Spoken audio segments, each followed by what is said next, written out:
Welcome to Good Faith Reads. I'm your host, Cliff Vaughn, media producer at Good Faith Media. Good Faith Reads is a short podcast released twice a month in which we focus on one of our book authors at Good Faith Media. We've published more than 100 titles under our Nurturing Faith book imprint, and we invite you to check them out at goodfaithmedia.org/bookstore. Today's guest is Jim Dant, the author of Namaste, Newbie, My Hilariously Holy First Year Practicing Yoga, and a Simple Guide to Getting You Started. Jim is joining us remotely from Greenville, South Carolina, where he is the senior minister of First Baptist Church. Jim, welcome to the podcast. Cliff, thank you for having me today. A standard question we ask all of our authors at Good Faith Reads is tell our listeners briefly what the book is about. Well, yeah, Namaste Newbie almost gives it away, particularly when the subtitle is My Hilariously Holy First Year Practicing Yoga and a Simple Guide to Getting You Started. But it really is a book about yoga, and more specifically, one Baptist minister's first step into a yoga studio and what that felt like and looked like. And, the trek is how I actually entered the studio for the first time, what kind of pulled me in to practice yoga after that first experience. And what I try to do in every chapter is give a very honest insight into how I encountered the difficulties that any newcomer would think about when they're thinking about entering a yoga studio. So it can be intimidating. And so deciding to jump in there, each chapter is kind of a funny anecdote about what happened as I encountered these things that intimidate most people in a yoga studio. Tell us a little more about your impetus for writing the book, and you can include in that your impetus for taking up yoga in the first place. Yeah, I think they kind of mesh. In fact, I'll talk about my personal impetus for it, and then there's kind of a professional impetus that happened a little further into the process. But personally, it was completely by accident that I ended up in the first yoga studio. I had been invited to lead a youth camp out in California, just south of the San Francisco Bay Area, near Santa Cruz. In this particular youth camp, they had asked me to come and speak, and I forget exactly what the theme was, but it had to do with radical living or living on the edge. And I taught in the mornings and the evenings, and then every afternoon, the youth at this camp had to go and experience something that was radically different for them or kind of put them on the edge of their experiences. And I participated. It was a lot of fun. One rather than doing an afternoon one time, they went on a midnight hike through one of the national forests there, led by a guide in the complete dark. That was amazing.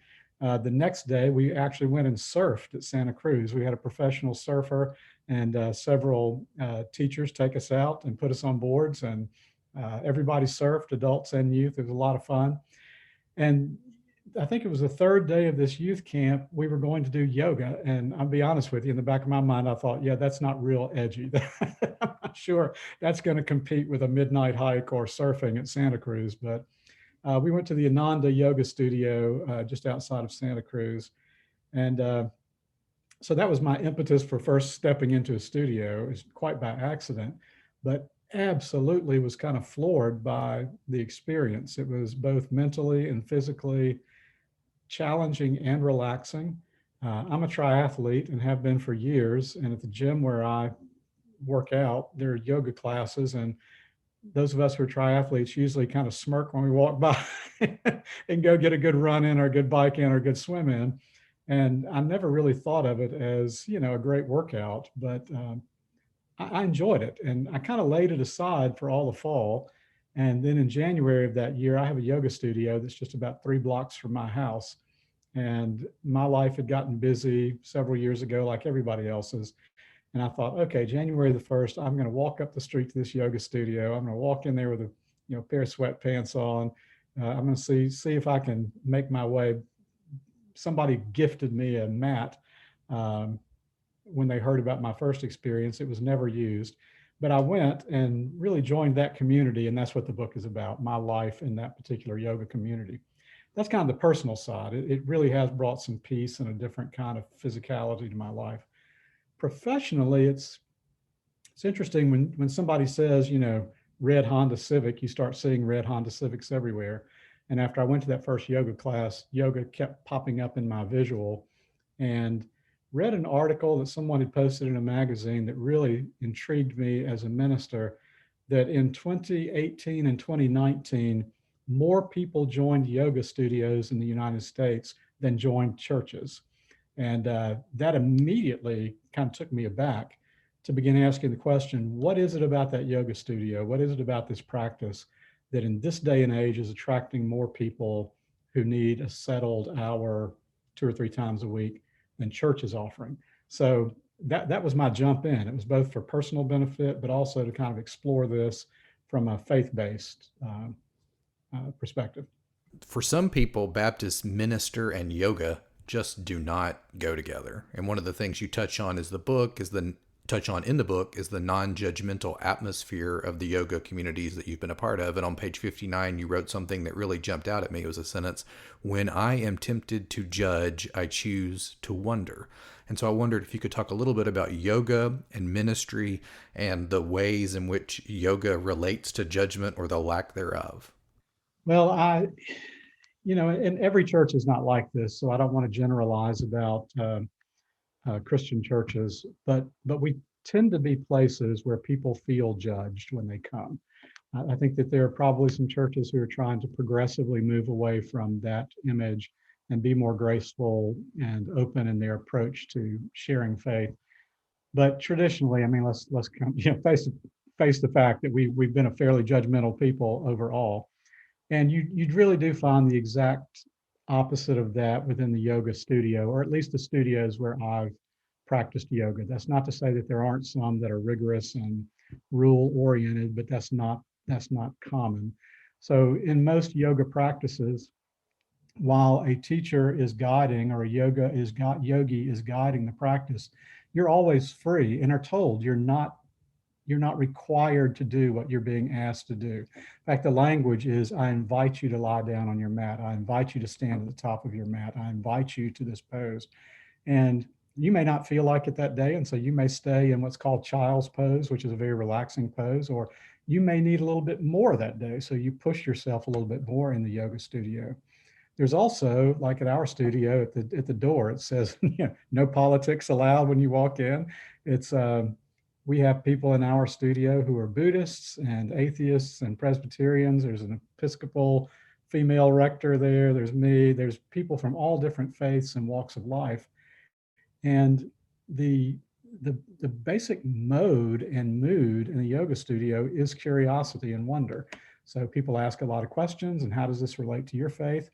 Or they don't ask any questions at all. You can be as individual and private and anonymous when you walk in as you choose to be, or you can be very much a part of the communicating community. In most yoga studios, you walk in the entryway, there's tea and coffee and benches where you can sit and talk. But when you walk in the studio itself, it is quiet, except for the one who's guiding the practice or any music that's going. So it really is a place of openness when it comes to ideas, and a community by choice. We choose to care about each other and wonder about each other rather than judge each other.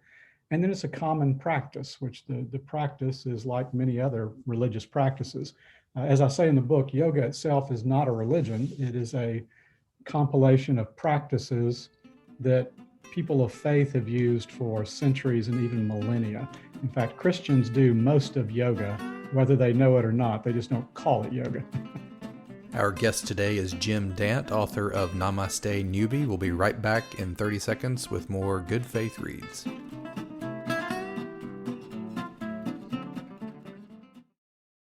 Lot Carey is proud to bring you conversations with some of the best and brightest pastors coast to coast. Our new podcast, Pilgrimages of Striving and Thriving, delivers wisdom from the Black church for the whole church. Find us wherever you get your podcast or listen online at lotcarey.org. That's LOTTCAREY.org. We look forward to the pilgrimage with you.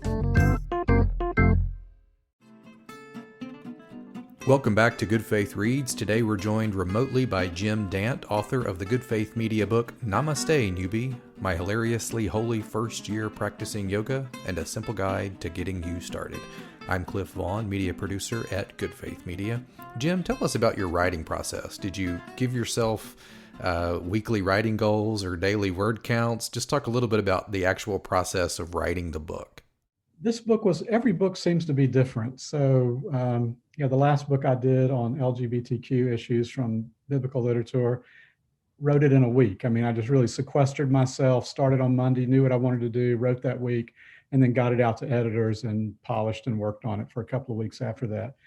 This one was a little bit different. Once I started at the studio, oftentimes yoga teachers will encourage you to journal your experiences in yoga as a part of your yogic practice. And since I'm a writer, that was easy for me to just whip a journal out afterwards in the evening and write something. And I found out that most of my writing about yoga wasn't being very inspirational so much as it was being funny. And but I decided to keep doing it. So really this book was in process for a year. It's really excerpts and polish-ups of journal entries, essentially, and kind of where my mind went. And I think my favorite comment on the book was somebody wrote me a letter, had read it, and said, "This sounds like David Sedaris walking into a yoga studio." And I liked that feel that, it takes yoga seriously, but I don't take myself very seriously in the book, and just write about what I was actually thinking about, no matter where my mind went or how crude it was or whatever. Well, it's a funny book, and it really does mirror this idea of a hilariously holy first year getting into yoga. I mean, you talk about Doritos as your drug of choice. I love the way you write about aerial yoga as quote unquote elegant traction. And so I thought, in keeping with the vein of humor, we should talk about death, because your chapters on death were actually some of the most engaging, I thought, and most profound as I read through it. And so if you would, let's talk about death for a moment, and specifically breath and life. Maybe that's a different way of talking about death, but say more. Well, yoga, when we think of yoga in the West, particularly in the United States, we think of yoga as a physical practice. And we think of the postures, or what they call asanas in Sanskrit, of people posing and twisting and stretching and bending themselves into these postures. But historic yoga is really more of a mental exercise. It has to do with the stilling of the mind, and the postures are intended to still the mind. And the thought processes, or what they call the yamas and niyamas, which are kind of the 10 commandments, almost reflect our 10 commandments, are to be meditated on to still the mind and keep the mind still. And in yogic thought, death is kind of the ultimate stillness. And at the end of every yoga practice, typically, I'm not going to say every, but typically at the end of a yoga practice, your last pose is called shavasana. And in Sanskrit, that is the corpse pose. So we actually practice for our death at the end of every yoga practice, to lie still and to feel the weight of the earth underneath us, and to simply meditate and be still for about 10 minutes. And one of the sections I'll read in a moment, I'll probably read a passage about shavasana and death. But embracing death well allows a person to embrace life well. And so breath is the center of yogic physical practice, the breathing practice. In fact, it's kind of the second level. You do the physical, and then you do the breathing. And some yogis will say that if you are just sitting still breathing, you are doing yoga if you're paying attention to your breath. But that whole idea of breath is so significant. I've read a lot about it, listened to a lot about it, and again, that crisscrosses with our Christian view of life and death and breath. And that, as far as contentment goes, one of my favorite phrases is, "I wish I could hold on to things in life the way I hold on to my breath. I breathe in what I need, and then I let that go, knowing there's going to be plenty for me to take in another breath when I need it." We don't treat everything else in life the way we treat our breath, that there will always be plenty for us. The other, and quite frankly, I picked this up, the first time I heard it was from Richard Rohr, that the word Yahweh, that we call God, may have actually been nothing more than a breath or a sigh, that when Moses said, "What is your name?" God went, so Yahweh. And Richard Rohr says, and I quote this in the book, that, or make allusion to it in the book, that the very first thing that crosses our lips when we're born is a breath. We say the name of God. The very last thing that crosses our lips when we die is the name of God. So in our tradition, the yogic traditions, this crisscrossing of life and death and breath is very, very intricate. An important note to all of our listeners, we at Good Faith Media are always accepting book proposals. Our authors engage with an experienced team of editors, designers, and marketers to produce and sell books on a variety of topics. If you have a book proposal you'd like to run by us, head on over to goodfaithmedia.org/bookstore for more information. That's goodfaithmedia.org/bookstore. Jim, I wonder if you might read for us a sentence or two from the book that was maybe a favorite passage or something that you think is particularly important in the world right now. Yeah, well, let me start with the death, since we're jumping off of that. Is that okay? And then I Yes, might absolutely. read one piece. I mentioned in a paragraph that Shavasana is commonly called the corpse pose, and that in reality, we do this even growing up, when our parents teach us the "now I lay me down to sleep, I pray the Lord my soul to keep. If I should die before I wake." It's even sleep is practicing for death. And I write this just kind of in a tongue-in-cheek way, but in seriousness as well, that here's an excerpt on page 31. "I wouldn't mind dying in a yoga studio. I would not want to wish hosting my death on the other students or the teacher or the owner, but they might handle it better than other people in other places. I'm pretty sure my fellow students and yogis would get it, and I'm pretty certain I'm not the first to have entertained this thought. I can imagine being in Shavasana, the corpse pose, breathing naturally, and then, in a moment, I exhale my last soft breath. After everyone else rolls to their side and mindfully sits up, receives their blessing, and engages the response of Namaste, someone will notice I am still in Shavasana. A student close to me will check my pulse. That same student will say, 'He's dead.' And I truly hope everyone in the room reverently but confidently exclaims, 'What a great way to go. I'm glad it was him and not me, but what a great way to go.'" Because Shavasana just has that wonderful relaxation to it. And, we're supposed to have our minds empty during Shavasana, but that was one of my thoughts during Shavasana. So I just wrote it down. And I think maybe the other section that I might want to read, just because I've gotten a lot of questions since, it may not be as funny, it's in a more of a serious chapter about, is yoga Christian? And I really liked this paragraph, kind of played with it and thought about it before I included it, but I think it's an important paragraph for those of us who follow a particular faith. This is on page 62. Okay, maybe I will be a little argumentative. When someone says, "I know you are a minister and you're practicing yoga," I often tell them, "You do realize the Christian Bible is an Asian, North African document. The translation of this book into English, and it being absconded by Western Europeans, has nearly depleted the sacred text of its original geographic ethos. The Bible emerged from the Middle East, that's Asia, and Egypt, that's Africa. Jesus was Asian. Jesus spent a portion of his formative childhood in Egypt, North Africa. The Apostle Paul's travels were intended to spread an Asian religious perspective throughout a world that was dominated by the European gods of Greece and Rome. The Bible is an Eastern religious text, not a Western religious text. Our reading of the Bible should at least, if not demand, attention to its connection to the Eastern understanding of words, phrases, and practices. When you read the Bible and encounter words like meditation, light, gate, breath of life, heart, vine, river, or tree, you should be willing to explore the significance of these terms in Eastern culture rather than simply relegating them to our Western definitions and biases. And it's one of the beautiful gifts that yoga has given to me, is to be able to go back to the Bible and read these texts and stories, words within an Asian, African context rather than within a European, Western context. and sense kind of truly the culture that Jesus grew up in, which was much different than we often imagine. Our guest today on Good Faith Reads has been Jim Dant, author of Namaste, Newbie, My Hilariously Holy First Year Practicing Yoga and a Simple Guide to Getting You Started. The book, along with more than 100 other titles, is available as both a print book and ebook at goodfaithmedia.org/bookstore.